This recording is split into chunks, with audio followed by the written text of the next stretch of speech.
Chapter 4. Jonathan Harker's Journal continued. I awoke in my bed. If it be that I had not dreamt, the Count must have carried me here. I tried to satisfy myself on the subject, but could not arrive at any unquestionable result. To be sure, there were certain small evidences, such as that my clothes were folded and laid by in a manner which was not my habit. My watch was still unwound, and I am rigorously accustomed to wind it the last thing before going to bed, and many such details. But these things are no proof, for they may have been evidences that my mind was not as usual, and for some cause or another I had certainly been much upset. I must watch for proof. Of one thing I am glad. If it was that the Count carried me here and undressed me, he must have been hurried in his task, for my pockets are intact. I am sure this diary would have been a mystery to him which he would not have brooked. He would have taken or destroyed it. As I look round this room, although it has been to me so full of fear, it is now a sort of sanctuary, for nothing can be more dreadful than those awful women who are waiting to suck my blood. 18th of May. I have been down to look at that room again in daylight, for I must know the truth. When I got to the doorway at the top of the stairs, I found it closed. It had been so forcibly driven against the jamb that part of the woodwork was splintered. I could see that the bolt of the lock had not been shot, but the door is fastened from the inside. I fear it was no dream, and must act on this surmise. 19th of May. I am surely in the toils. Last night the Count asked me in the suavest tones to write 3 letters, one saying that my work here was nearly done, and that I should start for home within a few days. Another that I was starting on the next morning from the time of the letter, and the third that I had left the castle and arrived at Bistritz. I would fain have rebelled, but felt that in the present state of things it would be madness to quarrel openly with the Count, whilst I am so absolutely in his power. And to refuse would be to excite his suspicion and to arouse his anger. He knows that I know too much, and that I must not live, lest I be dangerous to him. My only chance is to prolong my opportunities. Something may occur which will give me a chance to escape. I saw in his eyes something of that gathering wrath which was manifest when he hurled that fair woman from him. He explained to me that posts were few and uncertain, and that my writing now would ensure ease of mind to my friends. And he assured me with so much impressiveness that he would countermand the later orders, which would be held over at Bistritz until due time in case chance would admit of my prolonging my stay, that to oppose him would have been to create new suspicion. I therefore pretended to fall in with his views, and asked him what dates I should put down on the letters. He calculated a minute, and then said, "The first should be June 12th, the second June 19th, and the third June 29th. I know now the span of my life. God help me." 28th of May. There is a chance of escape, or at any rate of being able to send word home. A band of Sagani have come to the castle, and are encamped in the courtyard. These are gypsies. I have notes of them in my book. They are peculiar to this part of the world, though allied to the ordinary gypsies all the world over. There are thousands of them in Hungary and Transylvania, who are almost outside all law. They attach themselves as a rule to some great noble or boyar, and call themselves by his name. They are fearless and without religion, save superstition, and they talk only their own varieties of the Romany tongue. I shall write some letters home, and shall try to get them to have them posted. I have already spoken to them through my window to begin acquaintanceship. They took their hats off and made obeisance and many signs, which, however, I could not understand any more than I could their spoken language. I have written the letters. Mina's is in shorthand, and I simply ask Mr. Hawkins to communicate with her. To her I have explained my situation, but without the horrors which I may only surmise. It would shock and frighten her to death were I to expose my heart to her. Should the letters not carry, then the Count shall not yet know my secret or the extent of my knowledge. I have given the letters. I threw them through the bars of my window with a gold piece, and made what signs I could to have them posted. The man who took them pressed them to his heart, and bowed, and then put them in his cap. I could do no more. I stole back to the study and began to read. As the Count did not come in, I have written here,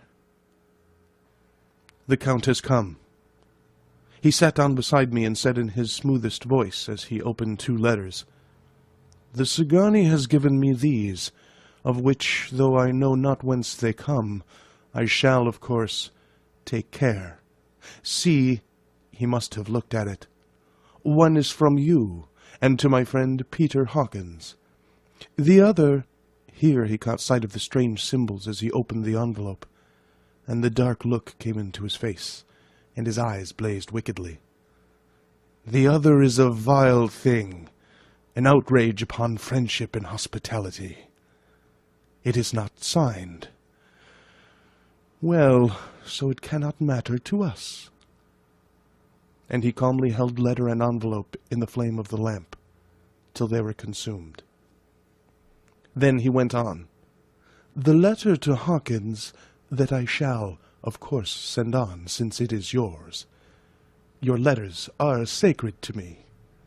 Your pardon, my friend, that unknowingly I did break the seal. Will you not cover it again?" He held out the letter to me, and with a courteous bow, handed me a clean envelope. I could only redirect it and hand it to him in silence.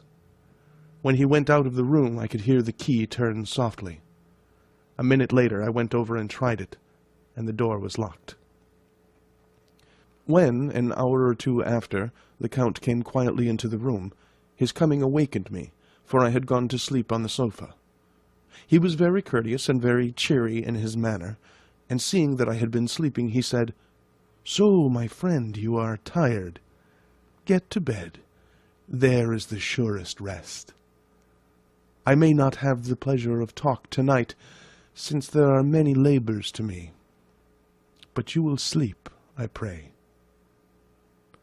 I passed to my room and went to bed, and, strange to say, slept without dreaming. Despair has its own calms. 31st of May. This morning when I woke, I thought I would provide myself with some papers and envelopes from my bag and keep them in my pocket, so that I might write in case I should get an opportunity. But again, a surprise. Again, a shock. Every scrap of paper was gone, and with it all my notes, my memoranda, relating to railways and travel, my letter of credit, in fact, all that might be useful to me were I once outside the castle. I sat and pondered a while, and then some thought occurred to me, and I made search of my portmanteau and in the wardrobe where I had placed my clothes. The suit in which I had travelled was gone, and also my overcoat and rug. I could find no trace of them anywhere. This looked like some new scheme of villainy. 17th of June. This morning, as I was sitting on the edge of my bed, cudgelling my brains, I heard without a crackling of whips and pounding and scraping of horses' feet up the rocky path beyond the courtyard. With joy I hurried to the window, and saw drive into the yard 2 great lighter wagons, each drawn by 8 sturdy horses, and at the head of each pair a Slovak, with his wide hat, great nail-studded belt, dirty sheepskin, and high boots. They had also their long staves in hand. I ran to the door, intending to descend and try to join them through the main hall, as I thought that way might be opened for them. Again a shock. My door was fastened on the outside. Then I ran to the window and cried to them. They looked up at me stupidly and pointed, but just then the hetman of the Szgany came out, and seeing them pointing to my window, said something, at which they laughed. Henceforth no effort of mine, No piteous cry or agonized entreaty would make them even look at me. They resolutely turned away. The lighter wagons contained great square boxes with handles of thick rope. These were evidently empty by the ease with which the Slovaks handled them, and by their resonance when they were roughly moved. When they were all unloaded and packed in a great heap in one corner of the yard, the Slovaks were given some money by the Sagani, and, spitting on it for luck, lazily went each to his horse's head. Shortly afterwards, I heard the crackling of their whips die away in the distance. 24th of June. Last night the Count left me early, and locked himself into his own room. As soon as I dared, I ran up the winding stair, and looked out of the window, which opened south. I thought I would watch for the Count, for there is something going on. The Sagani are quartered somewhere in the castle, and are doing work of some kind. I know it, for now and then I hear a far-away muffled sound, as of mattock and spade, and whatever it is, it must be the end of some ruthless villainy. I had been at the window somewhat less than half an hour, when I saw something coming out of the Count's window. I drew back and watched carefully, and saw the whole man emerge. It was a new shock to me to find that he had on the suit of clothes which I had worn whilst travelling here, and slung over his shoulder the terrible bag which I had seen the women take away. There could be no doubt as to his quest, and in my garb too. This, then, is his new scheme of evil, that he will allow others to see me, as they think, so that he may both leave evidence that I have been seen in the towns or villages, posting my own letters, and that any wickedness which he may do shall by the local people be attributed to me. It makes me rage to think that this can go on, and whilst I am shut up here, a veritable prisoner, but without that protection of the law which is even a criminal's right and consolation. I thought I would watch for the Count's return, and for a long time sat doggedly at the window. Then I began to notice that there were some quaint little specks floating in the rays of the moonlight. They were like the tiniest grains of dust, and they whirled round and gathered in clusters in a nebulous sort of way. I watched them with a sense of soothing, and a sort of calm stole over me. I leaned back in the embrasure in a more comfortable position, so that I could enjoy more fully the aerial gambolling. Something made me start up, a low, piteous howling of dogs somewhere far below in the valley, which was hidden from my sight. Louder it seemed to ring in my ears, and the floating motes of dust take new shapes to the sound as they danced in the moonlight. I felt myself struggling to awake to some call of my instincts. Nay, my very soul was struggling, and my half-remembered sensibilities were striving to answer the call. I was becoming hypnotized. Quicker and quicker danced the dust. The moonbeams seemed to quiver as they went by me into the mass of gloom beyond. More and more they gathered till they seemed to take dim phantom shapes. And then I started, broad awake, in full possession of my senses, and ran screaming from the place. The phantom shapes which were becoming gradually materialized from the moonbeams were those 3 ghostly women to whom I was doomed. I fled and felt somewhat safer in my own room, where there was no moonlight and where the lamp was burning brightly.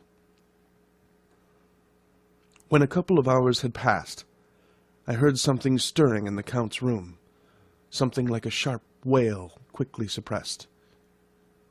And then there was silence, deep, awful silence, which chilled me. With a beating heart, I tried the door, but I was locked in my prison and could do nothing.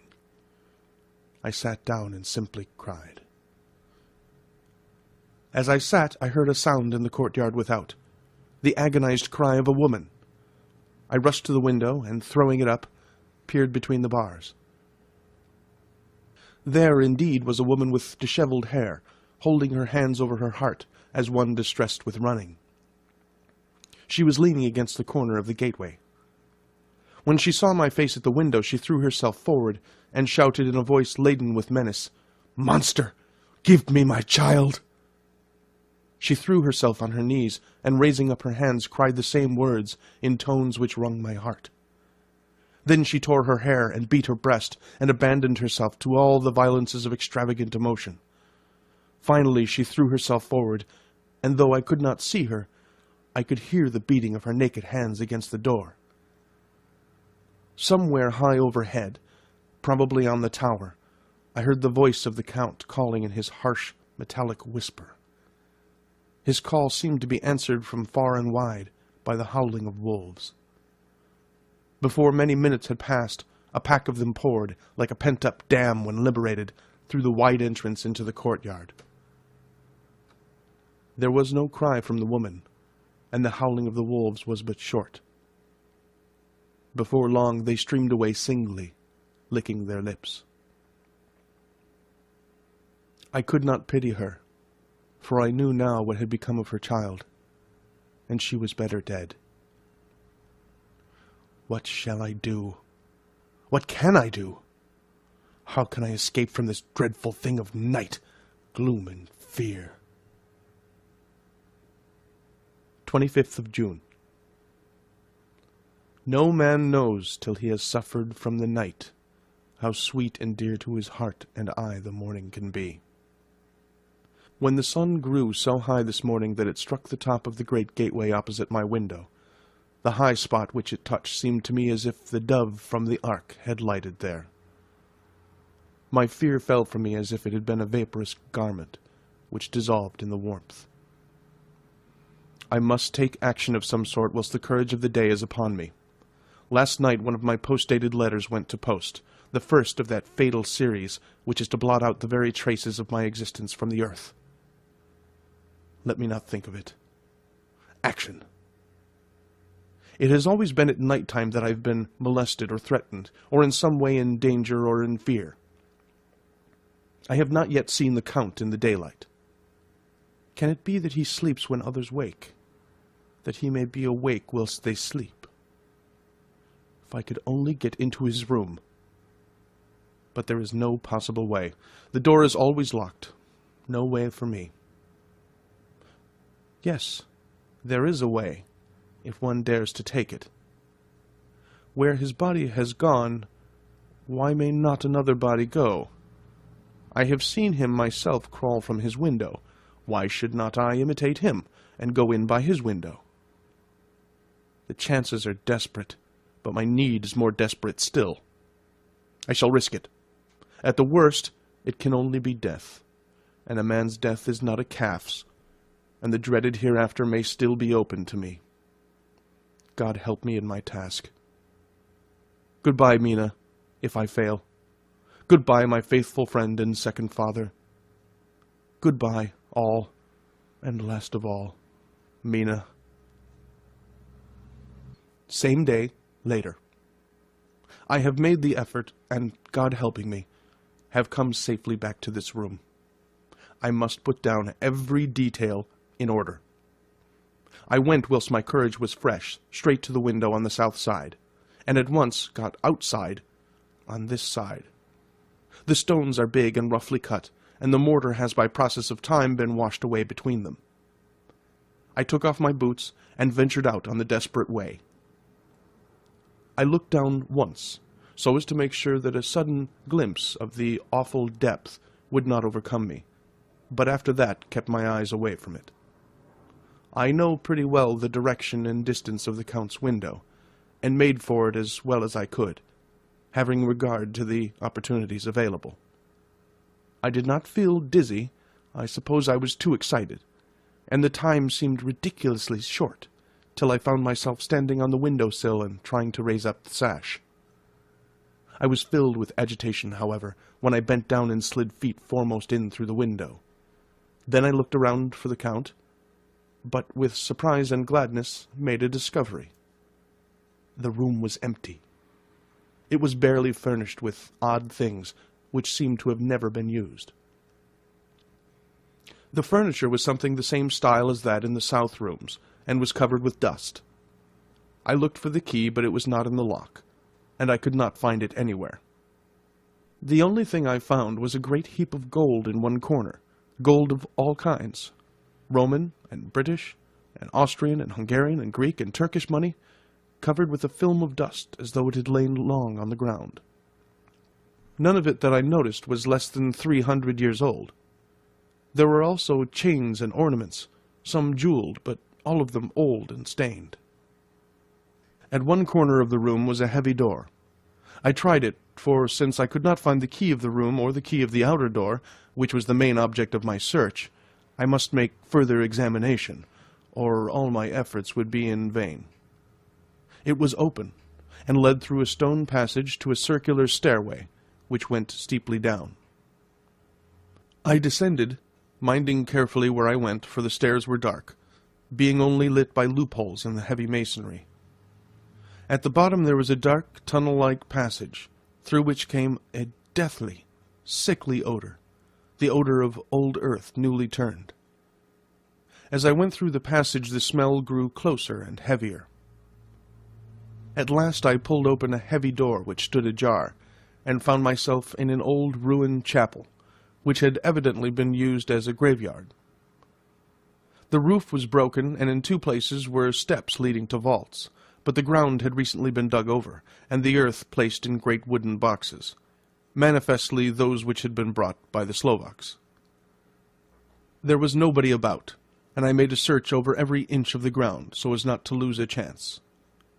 I went down even into the vaults, where the dim light struggled, although to do so was a dread to my very soul.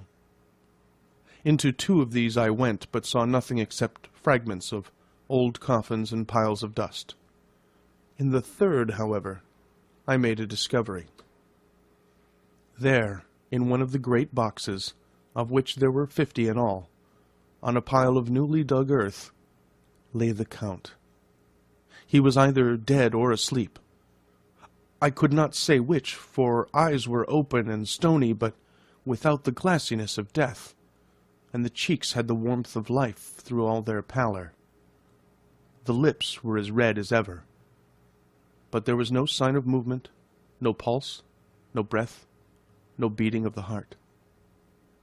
I bent over him and tried to find any sign of life, but in vain. He could not have lain there long, for the earthy smell would have passed away in a few hours. By the side of the box was its cover, pierced with holes here and there.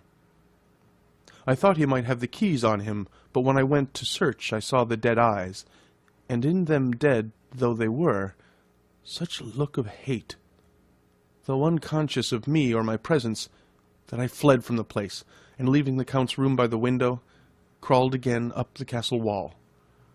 Regaining my room, I threw myself panting upon the bed and tried to think. 29th of June. Today is the date of my last letter, and the Count has taken steps to prove that it was genuine, for again I saw him leave the castle by the same window, and in my clothes. As he went down the wall, lizard fashion, I wished I had a gun or some lethal weapon, that I might destroy him. But I fear that no weapon, wrought along by man's hand, would have any effect upon him. I dared not wait to see him return, for I feared to see those weird sisters. I came back to the library, and read there, till I fell asleep. I was awakened by the Count, who looked at me as grimly as a man could look, as he said, "Tomorrow, my friend, we must part. You return to your beautiful England, I to some work which may have such an end that we may never meet. Your letter home has been dispatched. Tomorrow I shall not be here, but all shall be ready for your journey. In the morning come the Cigani, who have some labors of their own here, and also come some Slovaks. When they have gone, my carriage shall come for you, and shall bear you to the Borgo Pass, to meet the diligence from Bukovina to Bistritz. But I am in hopes that I shall see more of you at Castle Dracula." I suspected him, and determined to test his sincerity. Sincerity! It seems like a profanation of the word to write it in connection with such a monster, so I asked him point blank, "Why may I not go tonight?" "Because, dear sir, my coachman and horses are away on a mission." "But I would walk with pleasure. I want to get away at once." He smiled, such a soft, smooth, diabolical smile, that I knew there was some trick behind his smoothness. He said, "And your baggage?" I do not care about it. I can send for it some other time." The Count stood up, and said, with a sweet courtesy which made me rub my eyes, it seemed so real, "You English have a saying, which is close to my heart, for its spirit is that which rules our boyars. Welcome the coming, speed the parting guest. Come with me, my dear young friend. Not an hour shall you wait in my house against your will, though sad am I at your going, and that you so suddenly desire it. Come." With a stately gravity, he, with the lamp, preceded me down the stairs and along the hall. Suddenly he stopped. "Hark!" Close at hand came the howling of many wolves. It was almost as if the sound sprang up at the rising of his hand, just as the music of a great orchestra seems to leap under the baton of the conductor. After a pause of a moment, he proceeded in his stately way to the door, drew back the ponderous bolts, unhooked the heavy chains, and began to draw it open. To my intense astonishment, I saw that it was unlocked. Suspiciously I looked all around, but could see no key of any kind. As the door began to open, the howling of the wolves without grew louder and angrier. Their red jaws, with champing teeth, and their blunt-clawed feet as they leaped, came in through the opening door. I knew then that to struggle at the moment against the Count was useless. With such allies as these at his command, I could do nothing. But still the door continued slowly to open, and only the Count's body stood in the gap. Suddenly it struck me that this might be the moment and means of my doom. I was to be given to the wolves, and at my own instigation. There was a diabolical wickedness in the idea great enough for the Count, and as the last chance I cried out, "Shut the door! I shall wait till morning!" And I covered my face with my hands to hide my tears of bitter disappointment. With one sweep of his powerful arm, the Count threw the door shut, and the great bolts clanged and echoed through the hall as they shot back into their places. In silence we returned to the library, and after a minute or two I went to my own room. The last I saw of Count Dracula was his kissing his hand to me, with a red light of triumph in his eyes, and with a smile that Judas in hell might be proud of. When I was in my room and about to lie down, I thought I heard a whispering at my door. I went to it softly and listened. Unless my ears deceived me, I heard the voice of the Count. "Back to your own place. Your time has not yet come. Wait, have patience. Tonight is mine. Tomorrow night is yours." There was a low, sweet ripple of laughter, and in a rage I threw open the door, and saw without the three terrible women licking their lips. As I appeared, they all joined in a horrible laugh and ran away. I came back to my room and threw myself on my knees. It is then so near the end? Tomorrow. Lord, help me and those to whom I am dear. 30th of June. These may be the last words I ever write in this diary. I slept till just before the dawn, and when I woke, threw myself on my knees, for I determined that if death came, he should find me ready. At last I felt that subtle change in the air, and knew that the morning had come. Then came the welcome cockcrow, and I felt that I was safe. With a glad heart, I opened the door and ran down the hall. I had seen that the door was unlocked, and now escape was before me. With hands that trembled with eagerness, I unhooked the chains and threw back the massive bolts. But the door would not move. Despair seized me. I pulled and pulled at the door, and shook it till, massive as it was, it rattled in its casement. I could see the bolt shot. It had been locked after I left the Count. Then a wild desire took me to obtain the key at any risk, and I determined then and there to scale the wall again and gain the Count's room. He might kill me, but death now seemed the happier choice of evils. Without a pause I rushed up to the east window and scrambled down the wall as before, into the Count's room. It was empty, but that was as I expected. I could not see a key anywhere, but the heap of gold remained. I went through the door in the corner, and down the winding stair, and along the dark passage to the old chapel. I knew now well enough where to find the monster I sought. The great box was in the same place, close against the wall, but the lid was laid on it, not fastened down, but with the nails ready in their places to be hammered home. I knew I must reach the body for the key, so I raised the lid and laid it back against the wall. And then I saw something which filled my very soul with horror. There lay the Count, but looking as if his youth had been half restored. For the white hair and mustache were changed to dark iron grey. The cheeks were fuller, and the white skin seemed ruby red underneath. The mouth was redder than ever, for on the lips were gouts of fresh blood, which trickled from the corners of the mouth and ran down over the chin and neck. Even the deep, burning eyes seemed set amongst swollen flesh, for the lids and pouches underneath were bloated. It seemed as if the whole awful creature was simply gorged with blood. He lay like a filthy leech, exhausted with his repletion. I shuddered as I bent over to touch him, and every sense in me revolted at the contact, but I had to search, or I was lost. The coming night might see my own body a banquet in a similar war to those horrid three. I felt all over the body, but no sign could I find of the key. Then I stopped and looked at the Count. There was a mocking smile on the bloated face which seemed to drive me mad. This was the being I was helping to transfer to London, where, perhaps, for centuries to come, he might, amongst his teeming millions, satiate his lust for blood, and create a new and ever-widening circle of semi-demons to batten on the helpless. The very thought drove me mad.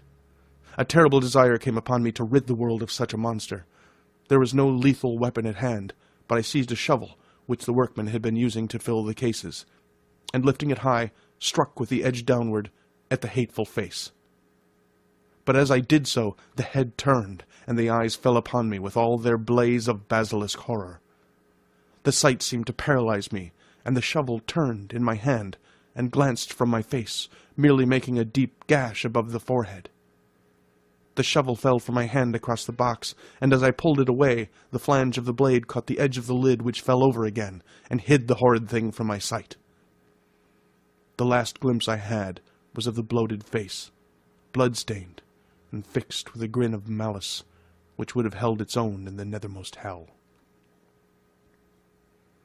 I thought and thought what should be my next move, but my brain seemed on fire, and I waited with a despairing feeling growing over me. As I waited, I heard in the distance a gypsy song sung by merry voices coming closer, and through their song the rolling of heavy wheels and the cracking of whips. The Cigani and the Slovaks of whom the Count had spoken were coming. With a last look around and at the box which contained the vile body, I ran from the place and gained the Count's room, determined to rush out at the moment the door should be opened. With strained ears, I listened, and heard downstairs the grinding of the key in the great lock, and the falling back of the heavy door. There must have been some other means of entry, or someone had a key for one of the locked doors. Then there came the sound of many feet tramping and dying away in some passage which sent up a clanging echo.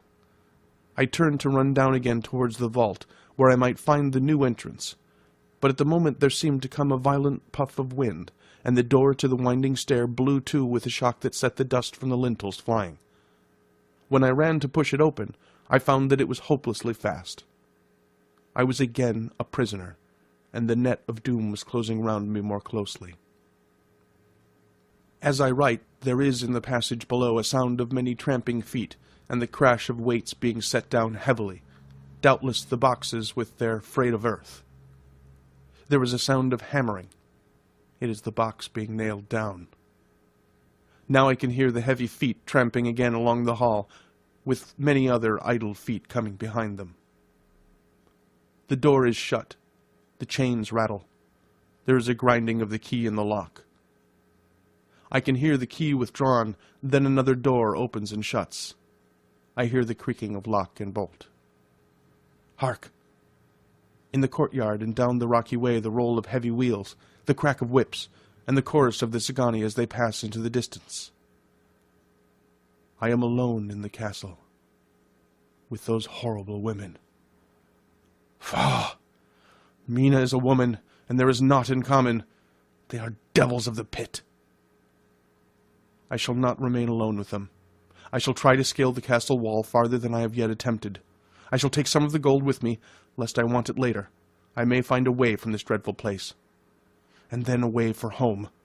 Away to the quickest and nearest train, away from the cursed spot, from this cursed land where the devil and his children still walk with earthly feet. At least God's mercy is better than that of those monsters, and the precipice is steep and high. At its foot a man may sleep, as a man. Goodbye, all. Mina.